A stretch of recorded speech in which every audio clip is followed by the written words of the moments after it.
لله كفى وسلام على عباده الذين اصطفى أما بعد فأعوذ بالله من الشيطان الرجيم بسم الله الرحمن الرحيم وما أرسلناك إلا رحمة للعالمين وقال النبي صلى الله تعالى عليه وسلم لا يؤمن أحدكم حتى أكون أحب إليه من والده وولده والناس أجمعين صدق الله مولانا العلي العظيم وصدق رسوله النبي الكريم کچھ کفر نے فتنے پھیلائے، کچھ ظلم نے شعلے بھڑکائے، کچھ کفر نے فتنے پھیلائے، کچھ ظلم نے شعلے بھڑکائے، سینوں میں عداوت جاگ اٹھی، انسان سے انسان ٹکرائے، پامال کیا، برباد کیا کمزور کو طاقت والوں نے، جب ظلم و ستم حد سے گزرا تشریف محمد لے آئے۔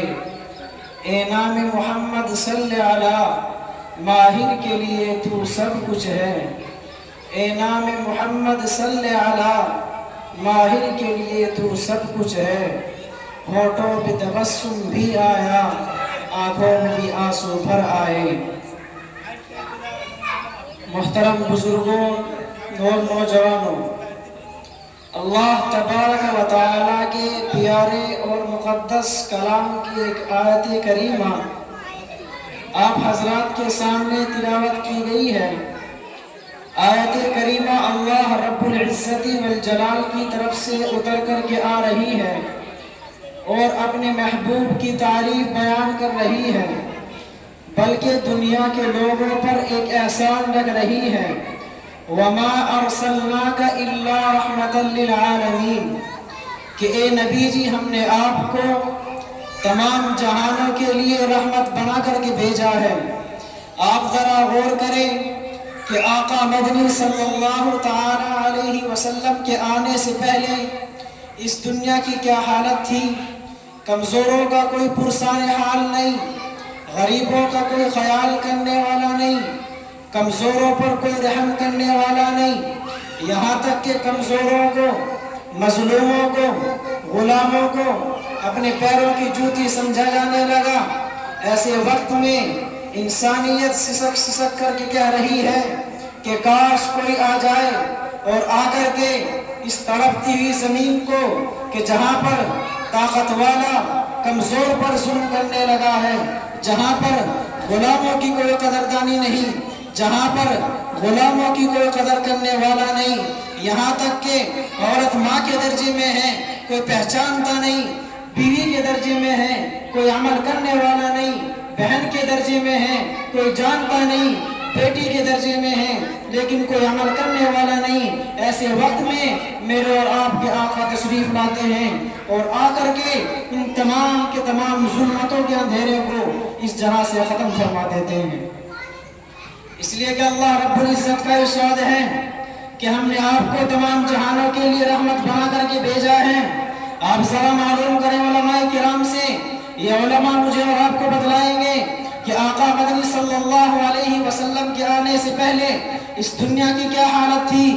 غریبوں کا کوئی خیال کرنے والا نہیں، لیکن جیسے ہی میرے اور آپ کے آقا تشریف لاتے ہیں سب سے پہلے غریبوں کو اپنے سینے سے لگاتے ہیں، جو سسک سسک کر کے اپنے آنسوؤں کو بہا رہے ہیں ان کو اپنے سینے کے اندر جگہ دیتے ہیں، جو غلام ہیں ان کا خیال کر رہے ہیں۔ معلوم کرو حضرت بلال حبشی رضی اللہ عنہ سے کسی معلوم کرنے والے نے معلوم کیا، اے بلال تم تو غلامی کی زندگی گزار رہے تھے، پھر آقا کے اتنے بڑے عاشق کیسے ہو گئے کہ لوگ تمہارے سینے پر پتھر رکھ دیں، تمہیں تپتی ہوئی زمین پر لٹا دیں، تمہیں تپتے ہوئے ریت پر گھسیٹ دیں، کفار و مشرکین تمہیں ظلم و جبر کی چکی میں پیس دیں، یہاں تک کہ تمہاری زبان، تمہاری آنکھیں باہر کو آ جائیں، کفار و مشرکین یہ سمجھ کر کے لوٹ جائیں کہ بلال حبشی اس دنیا سے رخصت ہو چکا ہے، لیکن یہ بلال جیسے ہی تم ہوش میں آتے تھے تو سب سے پہلے تمہاری زبان پر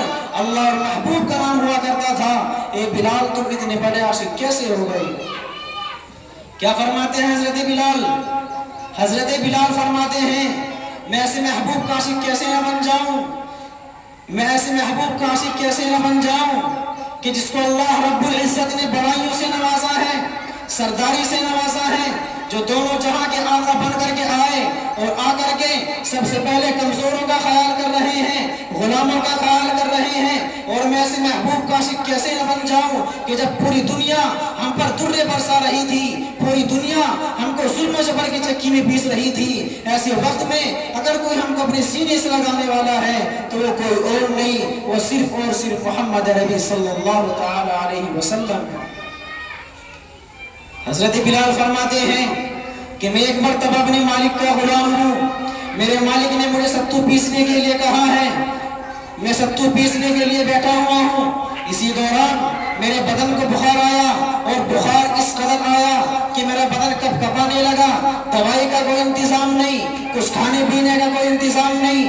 میں نے اپنے سردار سے کہا اے سردار محترم مجھے بخار ہے، میرا بدن کپ کپا رہا ہے، مجھے کچھ آرام کا وقت دے دیا جائے، مجھے ذرا سی سہولت دے دی جائے۔ سردار نے پیار مار کر کہا کہ جاؤ، یہاں غلاموں کے لیے کوئی آرام نہیں ہے، یہاں غلاموں کے لیے کوئی سکون نہیں ہے، یہاں غلام مشینوں کی طرح کام کرتے ہیں، مجھے اس وقت تک یہ ستو پیسا ہوا چاہیے، نہ کوئی ڈھیل چلے گی نہ کوئی بہانہ چلے گا۔ چنانچہ بلال رضی اللہ عنہ اسی حال میں ستو کو پیس رہے ہیں، اسی دوران ایک دروازہ کھلتا ہے، اس دروازے سے ایک نورانی چہرے اندر نکل کر کے آتے ہیں۔ وہ نورانی چہرے جب بلال کی آنکھوں میں آنسو دیکھتے ہیں، بلال کے قریب آ کر کے کہتے ہیں بلال اے نوجوان تیرے رونے کی وجہ کیا ہے، تیری آنکھوں میں آنسوں کی وجہ کیا ہے، تم روتے کیوں ہو؟ بلال کہتے ہیں ارے جاؤ، کون ہے جو غلاموں کا خیال کر رہا ہے، کون ہے جو اس سرزمین پر غلاموں کی، جس کے دل میں غلاموں کے لیے ہمدردی ہے؟ وہ نورانی چہرے کہتے ہیں کہ اللہ کے بندے مجھے ذرا بتاؤ تو صحیح تیرے رونے کی وجہ کیا ہے، تو روتا کیوں ہے؟ بلال کہتے ہیں کہ مجھے بخار ہے، میرا بدن کپ کپا رہا ہے، میرے مالک نے مجھے ستو پیسنے کے لیے کہا ہے اور کہا ہے کہ اگر اس وقت تک یہ ستو مکمل نہ ہوا تو میں سزا کا مستحق ہو جاؤں گا۔ وہ نورانی چہرے کہتے ہیں کہ آپ ذرا ہی ٹھہریں۔ وہ نورانی چہرے دوڑ کر کے جاتے ہیں، دوائی کا انتظام کرتے ہیں، دودھ کا پیالہ لے کر کے آتے ہیں اور حضرت بلال کو دوائی دے کر کے کہتے ہیں کہ بلال تم جاؤ آرام کرو۔ بلال کہتے ہیں اگر میں نے آرام کیا اس ستو کو کون پیسے گا؟ وہ نورانی چہرے کہتے ہیں بلال اب گھبرانے کی ضرورت نہیں ہے، اس ستو کو میں پیسوں گا۔ چنانچہ بلال رضی اللہ عنہ آرام کرنے لگ جاتے ہیں۔ وہ نورانی چہرے، وہ نوجوان ستو کو پیس رہے ہیں۔ ایک دن گزر گیا، حضرت بلال کو افاقہ نہ ہوا، آرام نہ ملا۔ اگلا دن آیا، یہاں تک کہ 1 یا 2 دن مکمل ہو گئے، ستو مکمل ہو گیا۔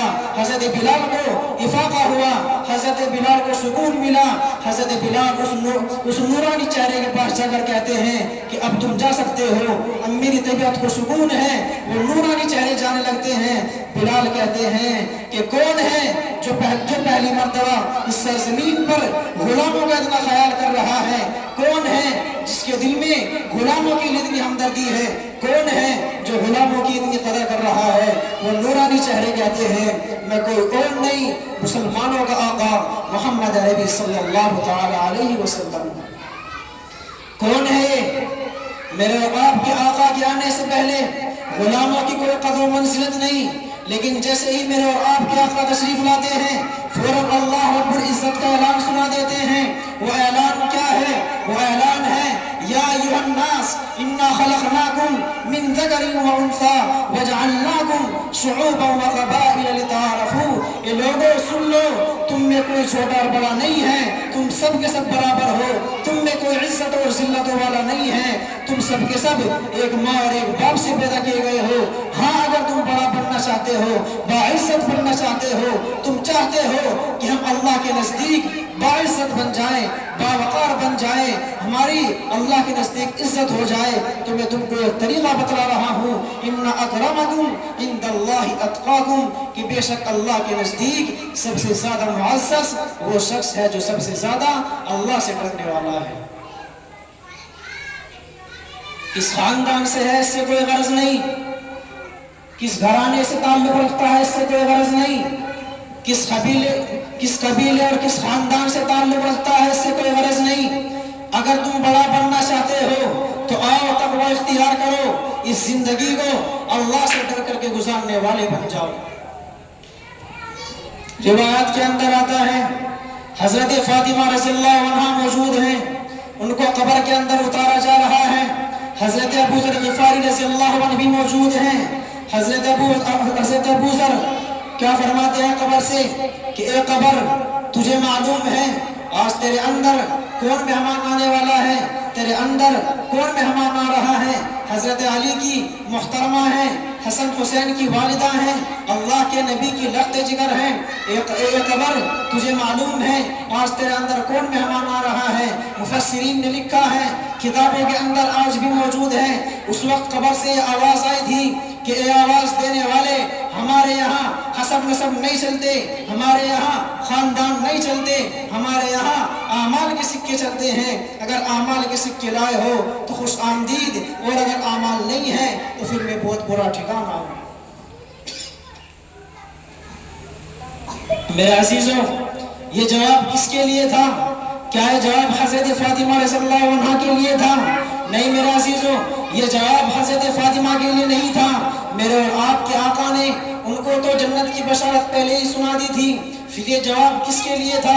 یہ جواب میرے اور آپ جیسوں کے لیے تھا جو دو چار کتابیں پڑھ کر کے خود کو جنت کا ٹھیکیدار سمجھتے ہیں، جو دو چار کتابیں پڑھ کر کے اپنے آپ کو جنت کا مالک سمجھنے لگے ہیں، جو ذرا سی نیکیاں کر کے دوسروں کو حقیر سمجھنے لگے ہیں، اپنے آپ کو بڑا سمجھنے لگے ہیں، کسی خاندان میں پیدا ہو گئے، کسی اللہ والے کے گھر پیدا ہو گئے، اب اپنے آپ کو جنت کا ٹھیکیدار سمجھ رہے ہیں۔ میرے اور آپ کے آقا نے اپنی زندگی کے اندر یہ سب چیزیں بدلائی تھی۔ میرے اور آپ کے اللہ کا صاف صاف اعلان ہے کہ اے لوگوں، تم سب کے سب برابر ہو، تم میں کوئی بڑا اور چھوٹا نہیں ہے۔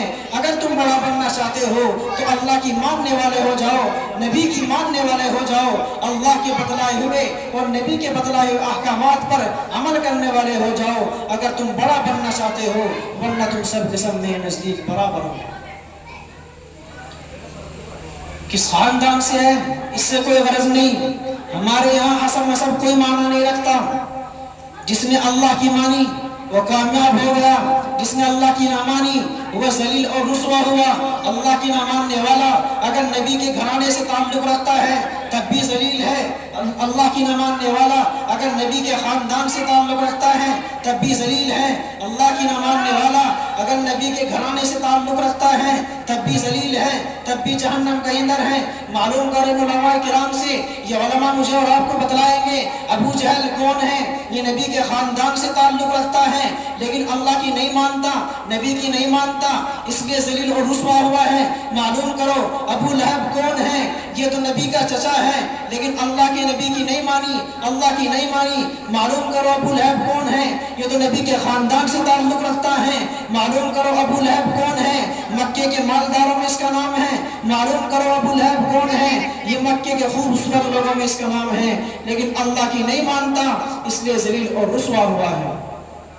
اس لیے میرے عزیزوں، ہم سب کو بھی ضرورت اس بات کی ہے کہ ہم اپنی زندگی کو اللہ سے ڈر کر کے گزاریں، اللہ اور نبی کے بتلائے ہوئے احکامات پر چلنے کی کوشش کریں۔